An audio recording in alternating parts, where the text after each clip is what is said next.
Okay, thank you, Seth, and thank you all for joining us today. I see registrants and participants from all over the world, so that is really exciting. Welcome, happy to have you here with us today, and excited to present the third parts of this webinar series, the what, the why, the how of the personal outcome measures.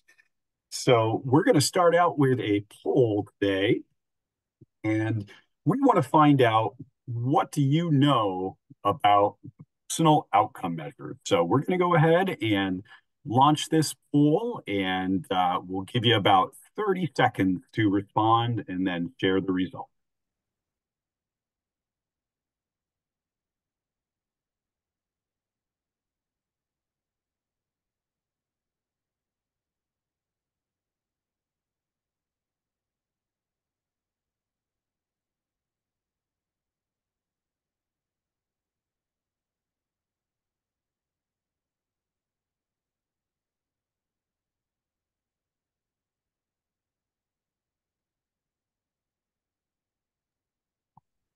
Okay, so we'll go ahead and close the poll and share the result.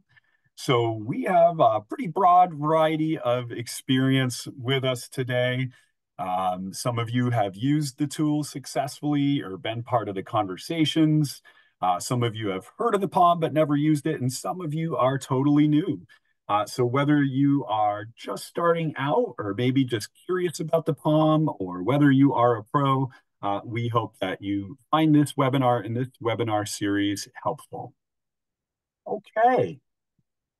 So for those of you who are familiar with the POM, you probably are already familiar with CQL. And for those of you who are just starting out, we do like to talk about our vision and mission at CQL, because it does really relate back to the POM and all of the other work that we do. We believe in a world of dignity, opportunity, and community for all people. And we really emphasize that all words. So no matter whether or not you have a disability, no matter who you are, we believe that you deserve dignity, opportunity, and community. And we like to emphasize this aspect of measurement as well. The personal outcome measures gives us another tool to be able to measure quality of services and quality of life for people receiving our supports. We do have an activity for you all to participate in today. Now, no cheating. I'm going to ask everybody to put your phones with the screen side down on your desk or table. Don't look at your phone. And what we're going to ask you to do is take out a piece of scrap paper or a notebook. Go ahead and draw two rectangles on that piece of paper. And what we would like you to do is draw the lock screen and the home screen. So that's the screen with all of your apps on that piece of paper. Again, without looking at your phone. Okay, so we'll give you about a minute to do that. Go ahead and draw the home screen and the lock screen of your phone. Okay, so the timer has started.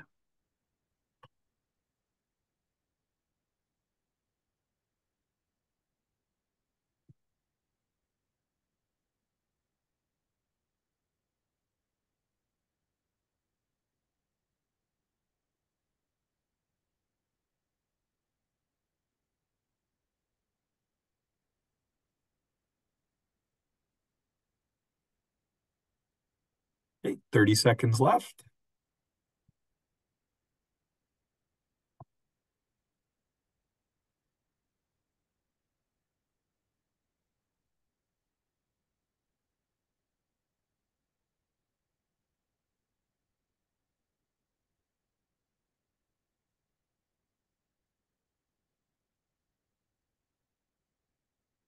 Okay, 5 seconds.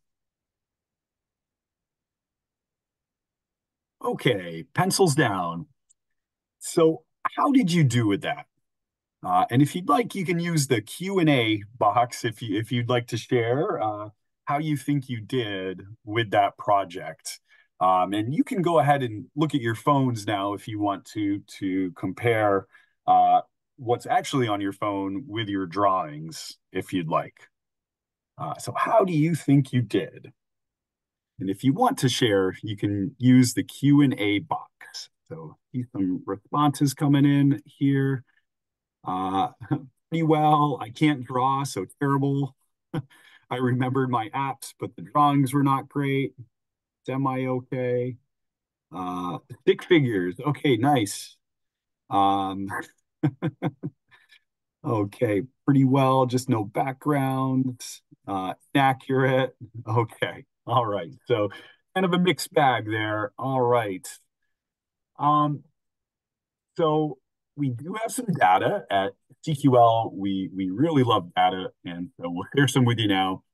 Um, Americans check their phones 96 times per day, so that's about every 12 minutes. And the data for Canada, um, 42.5% of smartphone users in Canada report checking their phones at least once every 30 minutes.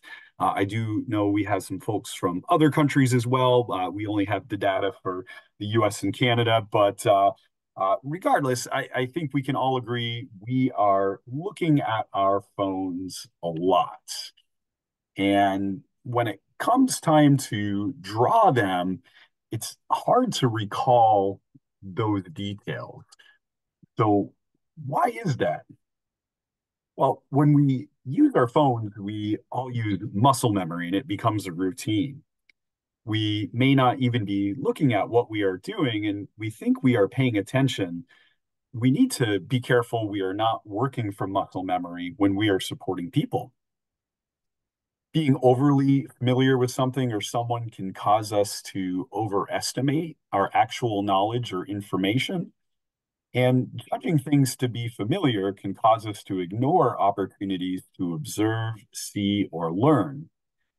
And we're all busy, and sometimes we get caught up in the day to day. We're doing compliance, we're keeping people healthy, we're keeping people safe. There's a lot going on.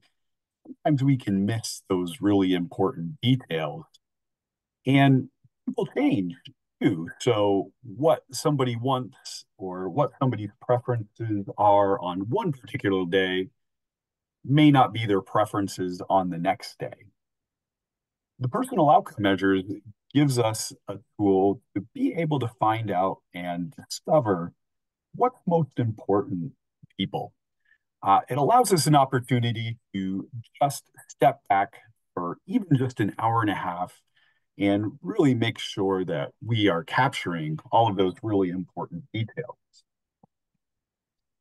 So this is a good time. If you haven't done so already, we did share earlier in the chat box a link to download the personal outcome measures manual. And I know a lot of you already have a printed version of the manual, but if you don't, you can download the manual for free.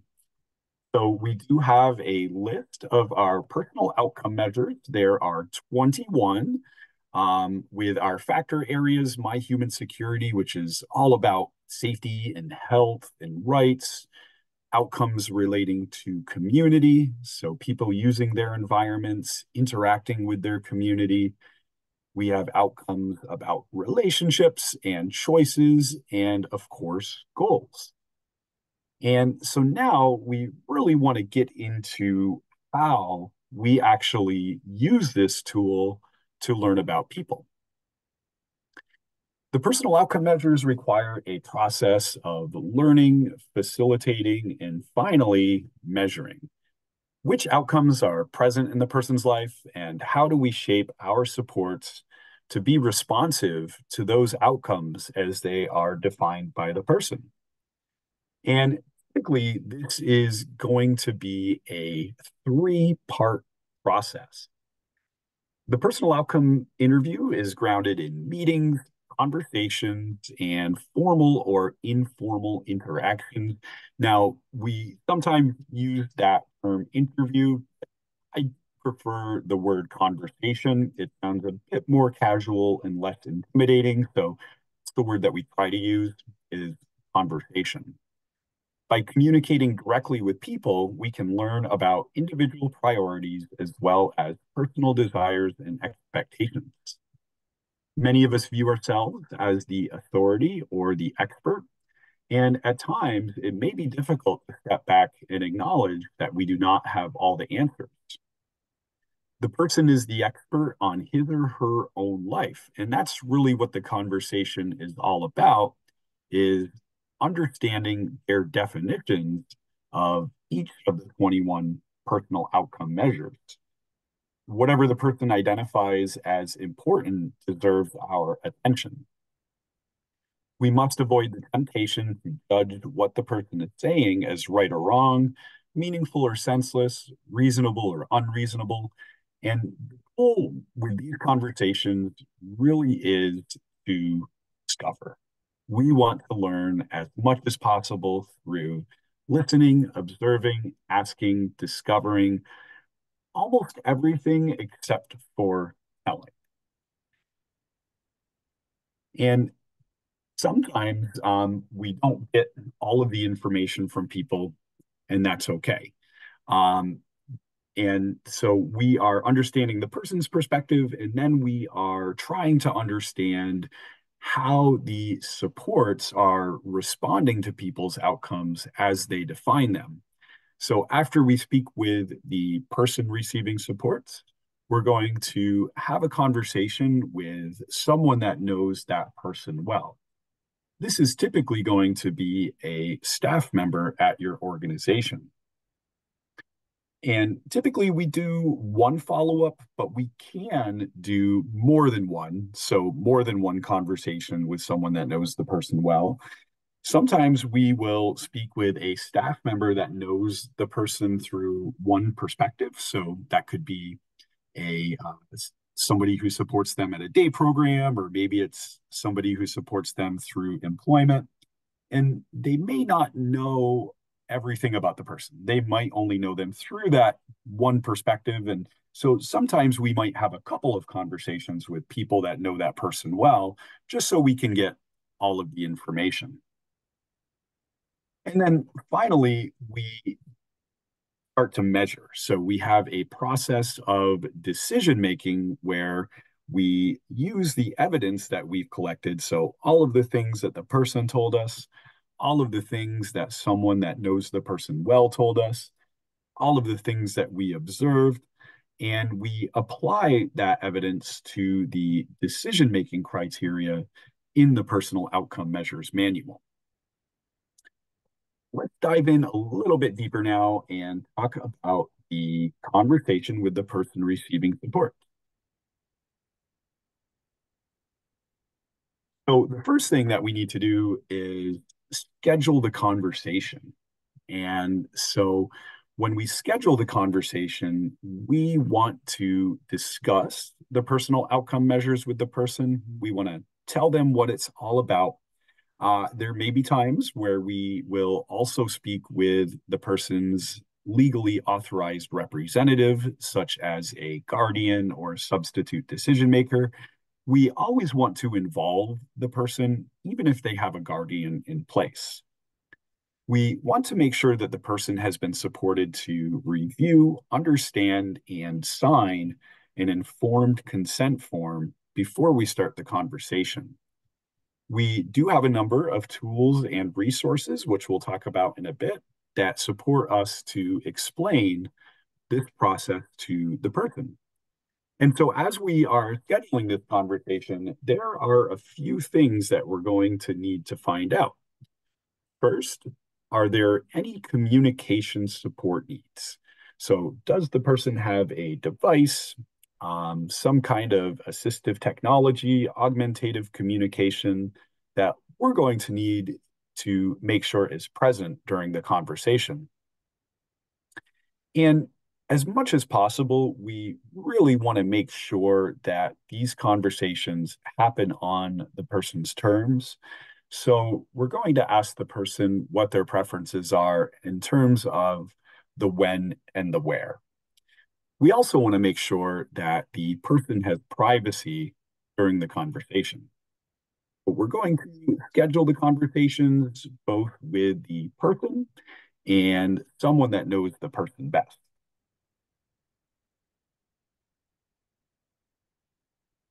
So again, some considerations when scheduling these conversations with people. And, this list really is not exhaustive, but these are some of the priority areas that you'll want to cover when you're setting these conversations up.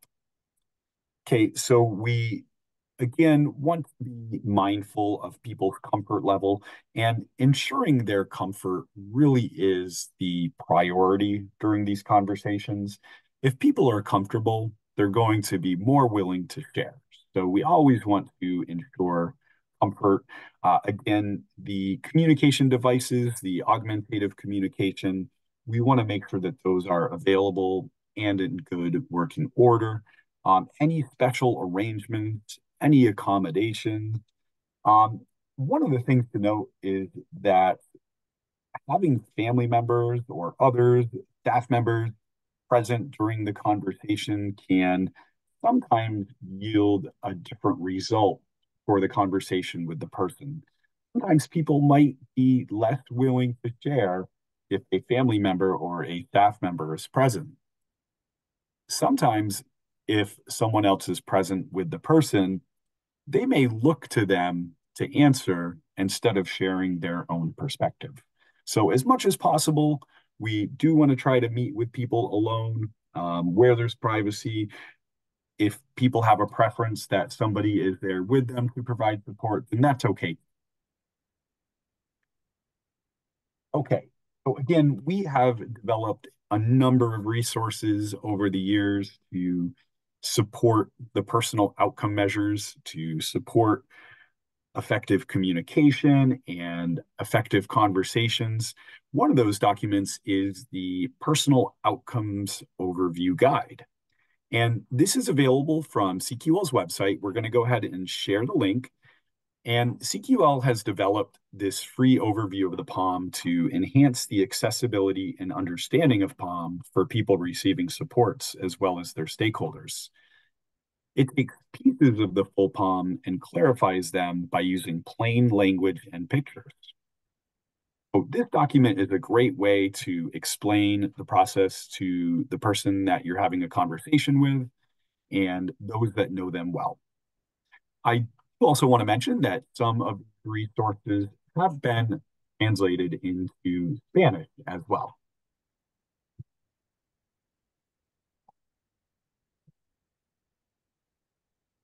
A little bit about the process. By communicating directly with people, we can learn about individual priorities as well as personal desires and expectations. Many of us view ourselves as the authority or the expert. At times, it may be difficult to step back and acknowledge that we do not have all the answers. And once again, the person is going to be the expert on his or her own life. Each person is going to have a unique definition of all 21 of the personal outcome measures. And so this process involves listening, we're going to observe, asking, we're going to discover, and once again, we want to avoid. Okay, so it's all about discovery, it's all about listening and understanding. So we do publish a consent form, and actually, this has just been updated very recently. We've included a new component on our consent form for people to tell us whether or not they want information that is learned about them shared with others on their team. So we do have the consent form.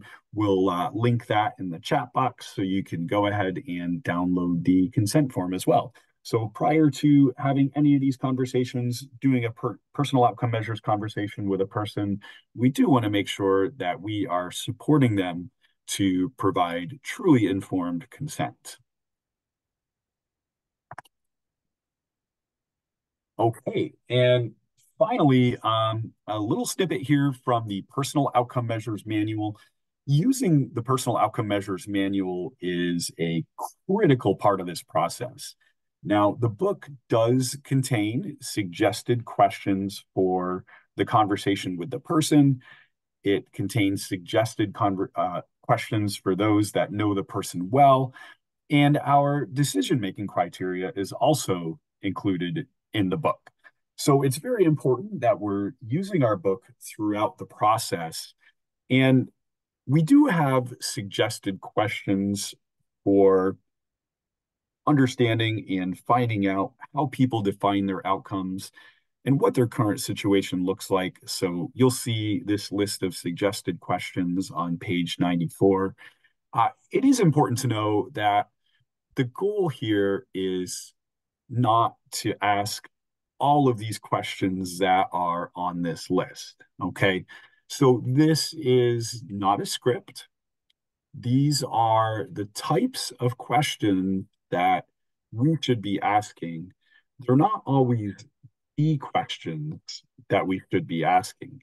And there are times where we are going to have to adapt questions, be more specific to the person's unique situation. So we do see here, and you'll see this on page 94 of the manual, we have suggested questions about safety. Now, these are good general safety questions, but what if the person rides a bike? What if the person uses public transportation? We may need to ask the person, how do you stay safe when you're riding your bike? Or how do you stay safe when you're using public transportation? So again, uh, good questions here. These are general questions, but we also do want to adapt our questions specific to each person's unique situation. So we're going to begin the conversation with the person.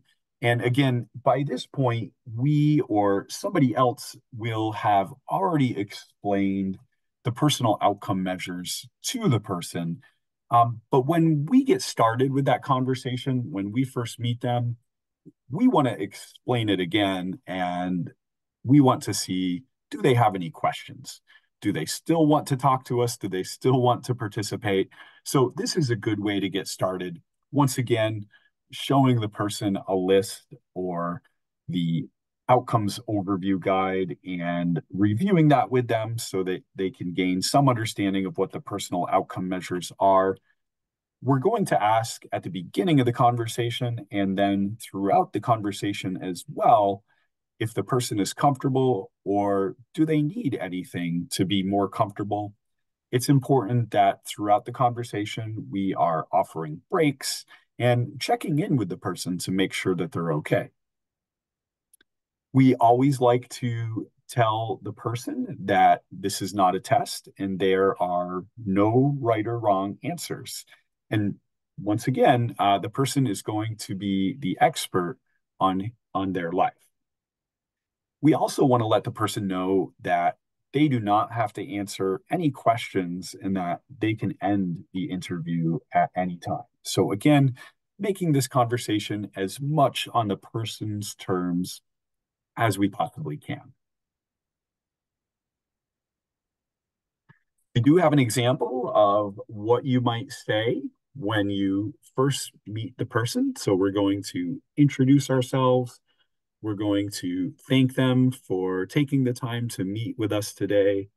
We're going to explain a little bit about the personal outcome measures. We're going to use the overview guide or a list of the personal outcome measures to review that with them. And we're going to let them know what's going to happen, that we are going to be asking them questions about rights and health and safety and relationships, what their goals are. We're going to remind them that this is not a test. There's no right or wrong answers. And it's okay to not answer. It's okay to say, I don't know. We do also want to get a sense of how much time we have and give them an estimate as well of how long this is actually going to take. Now, we do that question a lot. How long does it take to have a personal outcome measures conversation? And really, typically, anywhere from an hour to 2 hours. hour and a half is about the average, so it's okay to tell them that.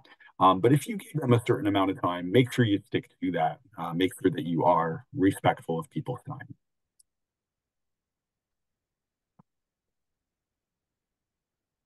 Okay, so some strategies for communication. We always want to talk directly with the person and include the person, even if someone else is providing the information. We want to make sure that we are using the person's preferred mode of communication and make sure that all communication aids are available and in good working order. It's important to take breaks and notice body language. If you're losing somebody, if they're getting sleepy, maybe you need to walk around, maybe you need to get up, maybe you need to take a break. You want to make sure that you don't lead the person to an answer. For example, you like your new home, don't you? Okay, that would be a leading question. It's important that we are comfortable with quiet. So sometimes it might take people a few minutes to formulate a response. They may be processing the question that you've asked. And sometimes this can be hard, but it's very important to be patient and wait for them to respond. We always want to try to be conversational and make sure that we take the time that's needed. Um, and we want to make sure that we're not just bombarding people with questions. Okay, so that's really important. And again, it is a conversation. We want to make it feel like a conversation. We've already showed the list of the 21 personal outcome measures, and there is a logical sequence there in terms of how the personal outcome measures were validated. However, that sequence is not always the most logical sequence to have a conversation with the person. So the first two outcomes, safety and people are free from abuse and neglect, I don't recommend that you start there. Okay. I suggest that you start with something fun. So you can ask the person, what do you like to do for fun? Or what are your hobbies? Where do you like to go? You can use your observations. So if the person invites you to their home to have a conversation, are there any pictures on the wall? You can ask about the people in the photos, and sometimes that's a good way to break the ice and get started with the conversation, and that will lead you right into natural support networks or friends. Okay, it is important that you take notes as well. We do publish a note-taking form. However, we don't prescribe what form you have to use when you're taking notes. I like and I do use the form that we publish. It's just a great way to keep everything in order, keep it all organized, and so it works well for me. Some people like to write a little bit larger. Some people have their own systems, and that's okay too. But it is important to take notes. So once again, we do want to try to ask as much as possible open-ended questions. So open-ended questions are questions that must be answered with an explanation or an opinion. They are useful for starting a discussion and learning about the person's unique perspective. Closed questions are used when a specific response is needed. So closed questions often result in a yes or no rather than a discussion. Closed-ended questions may be useful when clarification is needed. However, we do want to ask more of those open-ended questions because once again, what we're trying to do is have a conversation. Uh, what we really want to avoid is the leading questions, right? So I gave an example earlier. You like your new home, don't you? Or you like to go bowling, don't you? We really want to try to avoid those.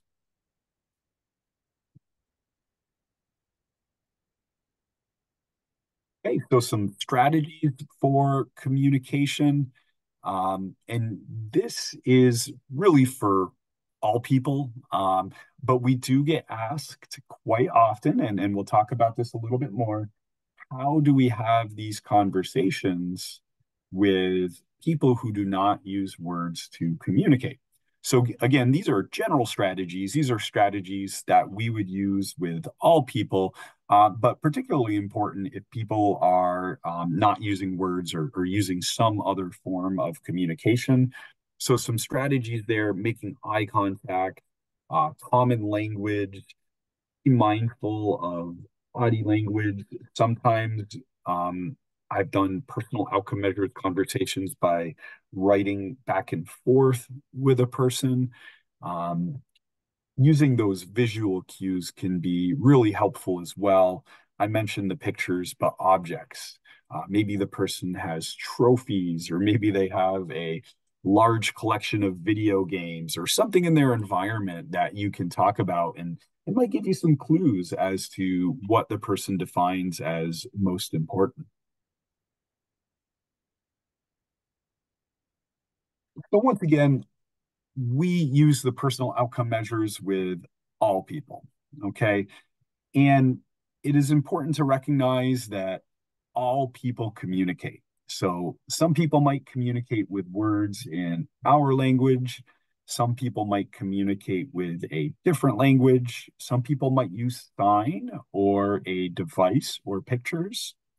Some people might use expressions. And most of the time, we are using more than one way to communicate. So while I'm talking with you today, I'm also gesturing with my hands. I know you can't see that, but that is more than one form of communication. And so that's the important thing to recognize. Now, as someone that's using the palm and trying to discover people's definitions of each of the personal outcome measures, it's up to us to find out, how do people communicate? So once again, that might mean that we have to determine whether or not the person needs support. Maybe they have a device. Maybe we need to enlist an interpreter. So we want to try to find out as much of that as possible prior to the start of the conversation. Okay, so we did do a webinar on this recently as well. We'll link that up in the chat box. So more information on strategies for communication. And again, we continue to develop resources to support communication. So this is a new one that we just published last month. And this was published in conjunction with one of our partners, OPG in Indiana. And this is a aid for communication. So what we've tried to do is use images to convey certain topics. Okay, so this can be used both in virtual conversations and in in-person conversations. It can be printed.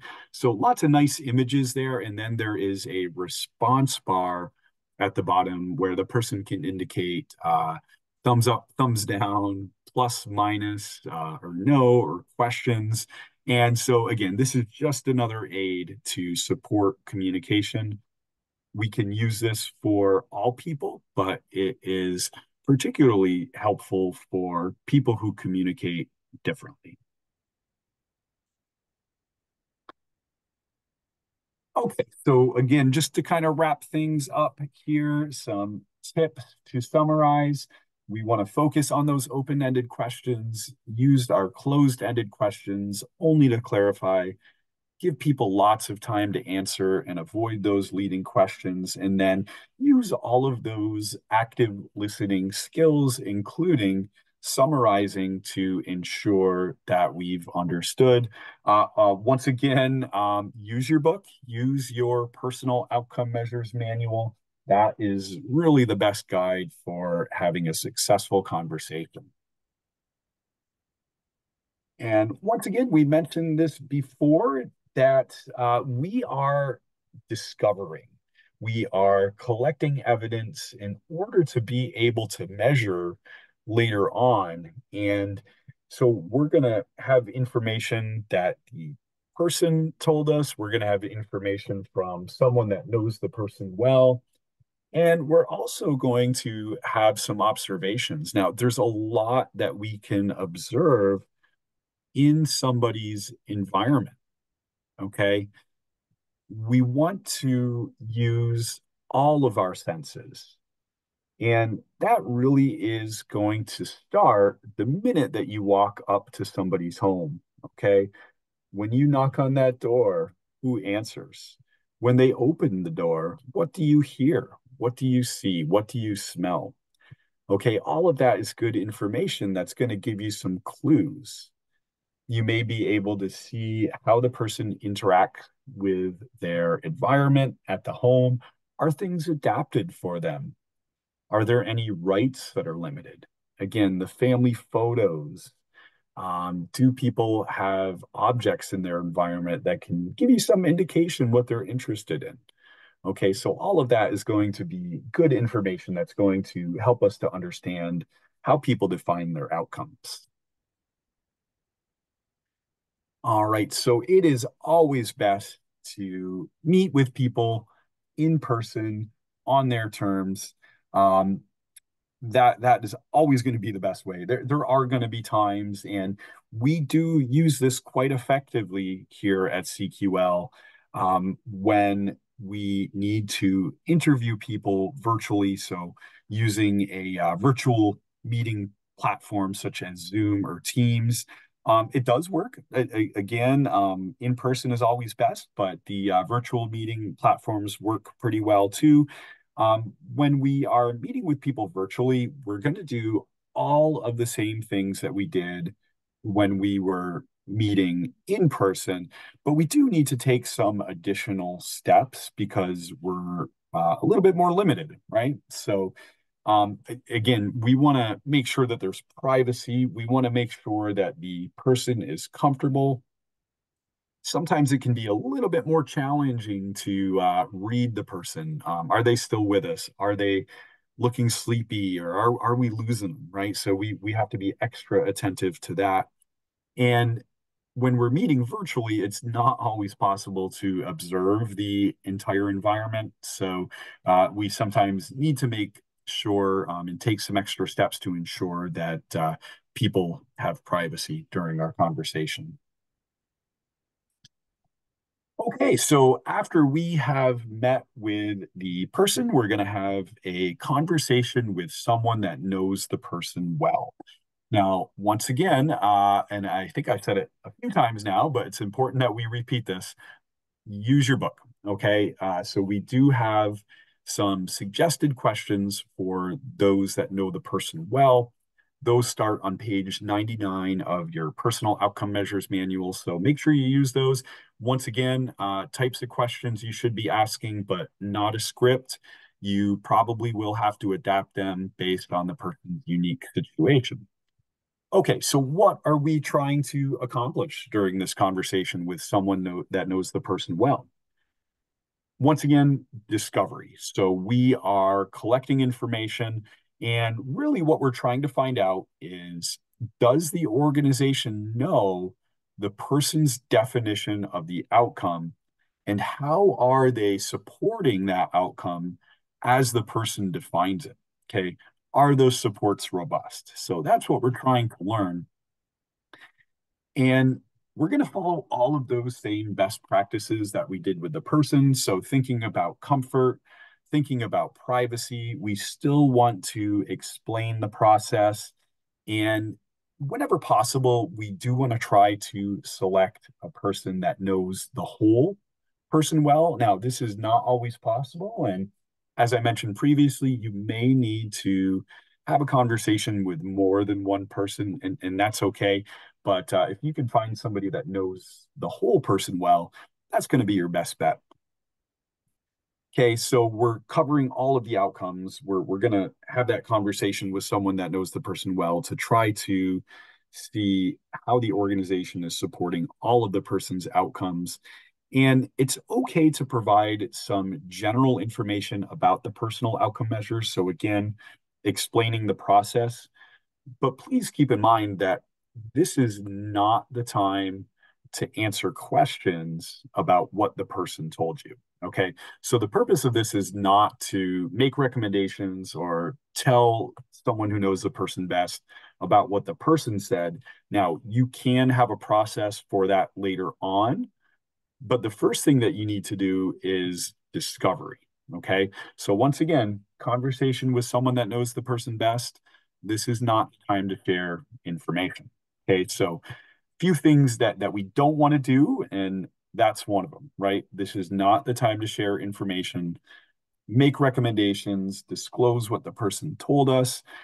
We do want to make sure that we are having this conversation with someone different than was present supporting the person. So once again, we try to meet with the person alone, but there are times when that person asks or needs to have support with them during the conversation.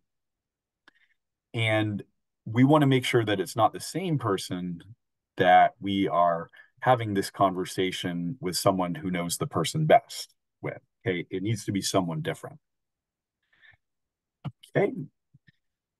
And after we speak with the person and someone that knows the person best, there's a few things that we want to think about. Okay, do we need to go back and chat with the person a little bit more, spend more time with them? Did we get all the information from someone that knows the person well? All right, do we need to talk to anybody else? Do we need to look at person-centered plans? Okay, so that is part of the consent form that we linked up earlier.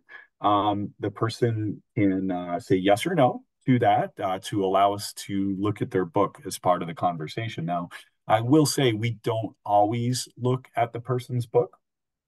Um, Once again, the goal is to understand how people define their outcomes, and the book doesn't always tell us that. So, but it can be useful, particularly in areas such as health, verifying that people are up to date with all of their appointments and screenings, or it can also be useful to look at a person-centered plan to see if the goals match what the person told us. Okay, so it can be useful at times. It is not a requirement. Okay, so interview checklist. So this is the checklist of things that we want to make sure that we do every time during a personal outcome measures conversation. Now, this interview checklist, these essential skills are the skills that we look for in POM interviewers that we are certifying. So, in order to become a certified POM interviewer, that person needs to demonstrate all of these skills. So, these are critical skills to have in conducting these POM conversations. Okay.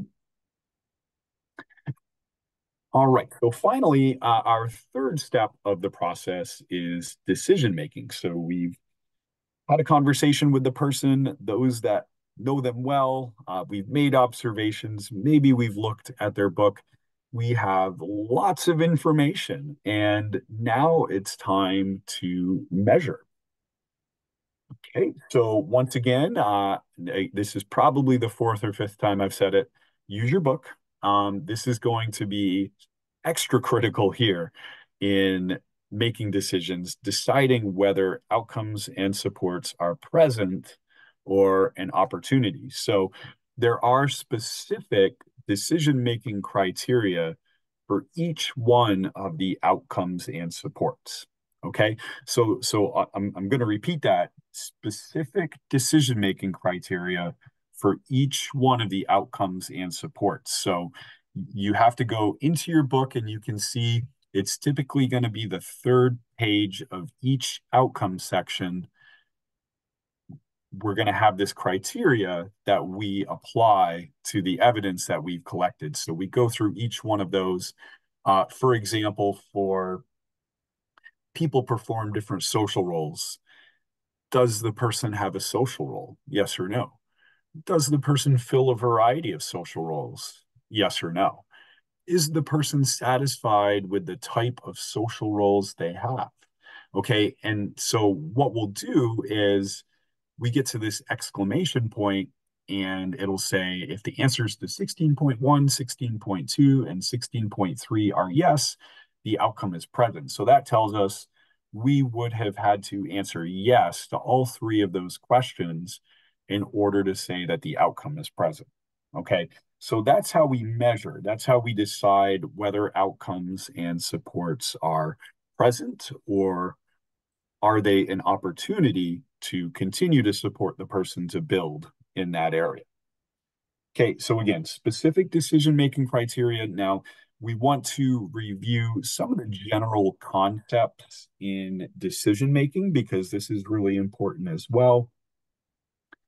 And we are measuring two separate things, and that is outcomes as defined by the person and the individualized supports that are supporting the person's outcome. Okay, so the first thing we need to do is find out how is the outcome defined by the person. So again, and if you watch the first couple of installments of this series, you know each outcome is defined uniquely by the person. So all 21 outcomes are individualized, they're defined by the person, they look different for every single person. So that's the first thing we need to find out. How is it defined, right? What makes the person feel safe, or how often do they want to see their family? What are their goals? Okay, how is that defined? And then we are looking at, does the situation match with the person's desired outcome? Okay, so if the person tells us that they want to see their family 10 times a month, does the current situation match with that definition? Okay, and then based on that, we can decide, is the outcome present or is it an opportunity? So once again, general concepts here, but make sure that you're following the logic chain, the decision-making criteria in your book. All right, so we are also making decisions about supports. So it's important to keep in mind that supports must be supporting the person's individualized definition of the outcome. Okay, so they can never be generalized, right? Individualized supports are not a policy, a procedure, a program, a pamphlet, a training. Okay. So those can be part of a package of supports, but we really need to see how it's individualized. What we're looking for is action. Okay. What actions are being taken to enable a person to achieve his or her outcome? So for the person that wants to see their family 10 times a month, what are we doing? Okay, is it arranging public transportation, or is it supporting the person to FaceTime with their family? What does that support look like? Okay, so it has to be individualized. It can't be generalized. And once again, very important to know, it's only possible to measure individualized supports by first identifying the outcome. Okay, we can't look at the support, we can't measure the support until we know what that outcome is. So for the person who wants to see their family more, what are we doing to enable that? Right? We need to know that first. We need to know how the person defines safety, what makes them feel safe, in order to be able to assess whether we are effectively responding to that individualized definition. Okay, so they always go hand in hand. Again, general concepts here, but please always use your book when making decisions. So you have probably noticed that I've used this word opportunity quite a bit. And we do have some additional resources about this concept of appreciative inquiry, but really what we want to say here is that appreciative inquiry is a strength-based approach. Okay, we use that word opportunity because it's opportunity for growth, right? How do we make great organizations even greater? how do we support people to have all of their outcomes? It really is a strength-based approach rather than a deficit-based approach. And so we really like to use that word opportunity rather than not present or not met. When outcomes and supports are not there, we call them opportunities because it's an opportunity for us to be more responsive to an outcome or put additional supports in place. So again, we do have some additional resources on appreciative inquiry if you are interested in learning more. And education, experience, and exposure, this is critical. When we use that word choice, what we're really talking about is informed choice. Okay, in order to make a choice, you really need to have education, experience, and exposure. I can't make decisions about how my personal information is shared until I know what personal information is out there. I can't exercise my rights until I know what my rights are. Okay, so the three E's, education, experience, and exposure, are really the prerequisite, okay, for all of the outcomes and supports. We're always looking to see, has the person had education, experience, and exposure so that they can make an informed choice. We want to make sure that we are making our decisions based on facts. So we don't want to assume. It's got to be based on the evidence that we've collected. Okay, so no thinking, feeling, believing, or assuming. It's always got to be based on the facts. Okay. And so we're going to collect a lot of information. We're going to learn a lot. And I know that the personal outcome measures truly transformed the way that I thought about supporting people. It made me approach things much differently once I knew how people actually define their outcomes and what's most important to them. So there's a lot that we can do with this information. We can tie it into person-centered planning. So sometimes the information we collect might become new goals or new priorities.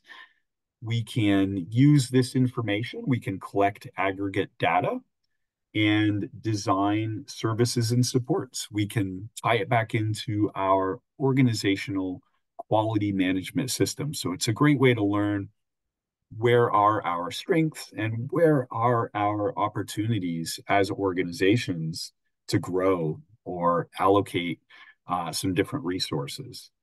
We can monitor progress.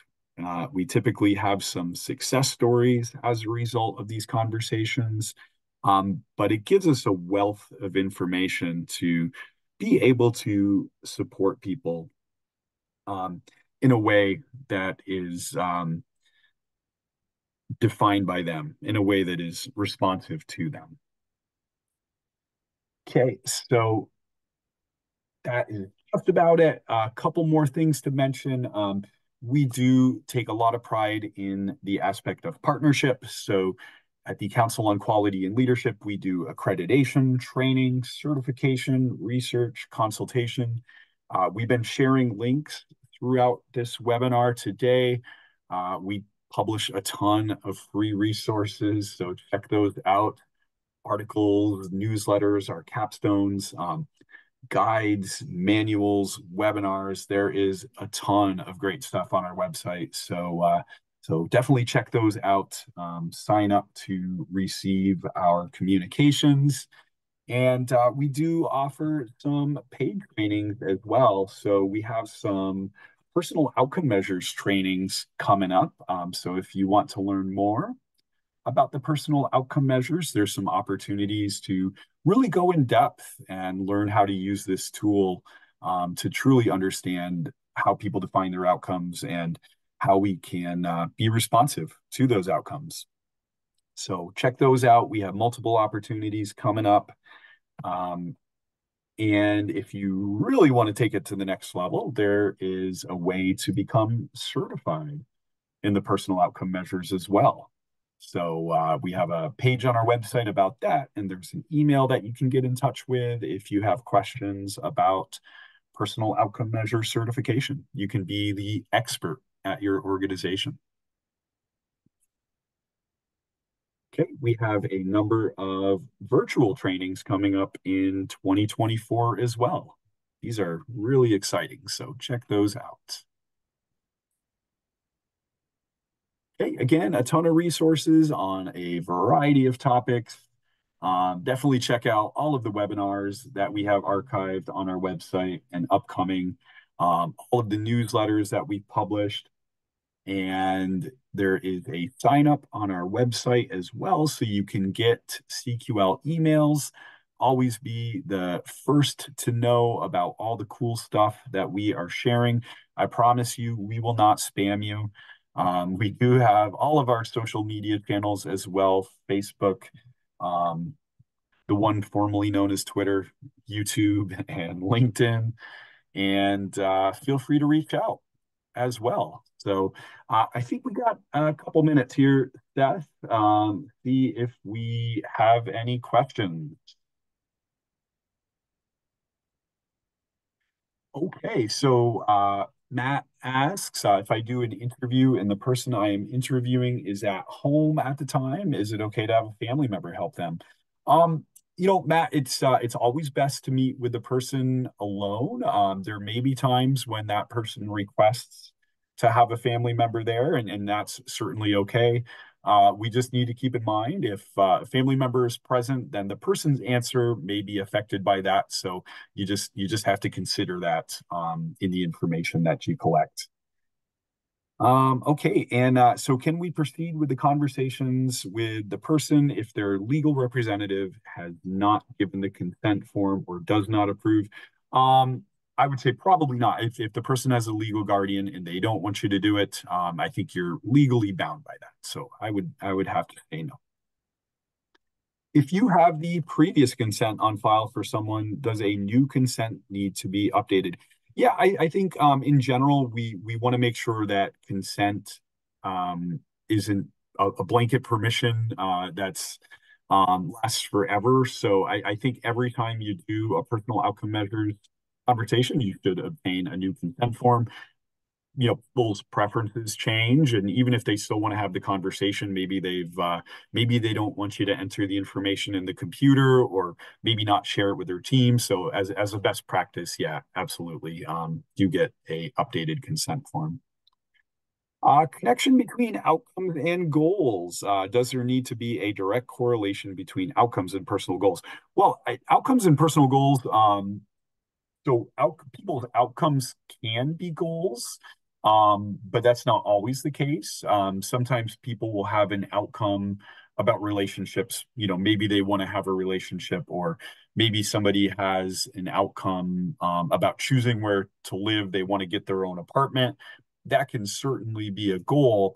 And that's why this tool is so valuable from the perspective of person-centered planning, because we can use it to find out about those goals. So sometimes there's a direct correlation, but not always.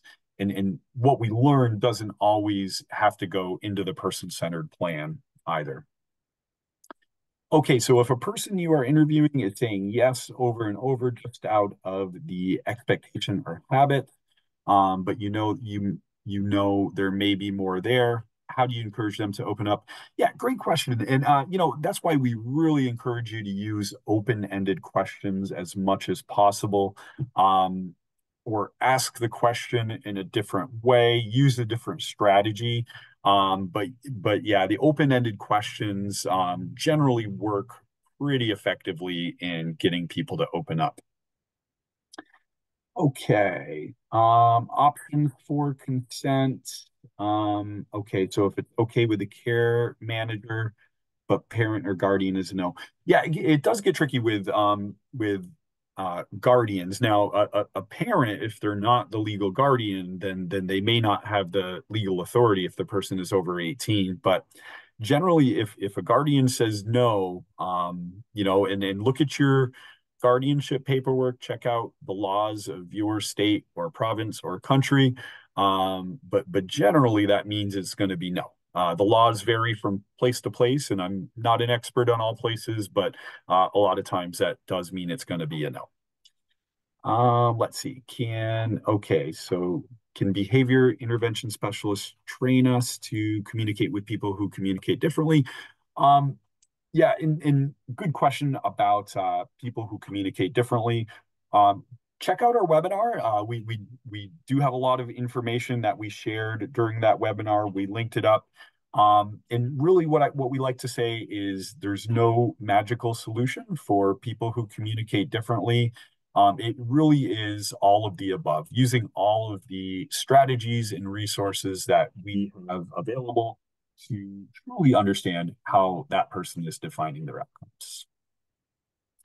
Okay, so I think we went a little bit over, but great questions, everybody. Really appreciate that. Really appreciate you all joining us today.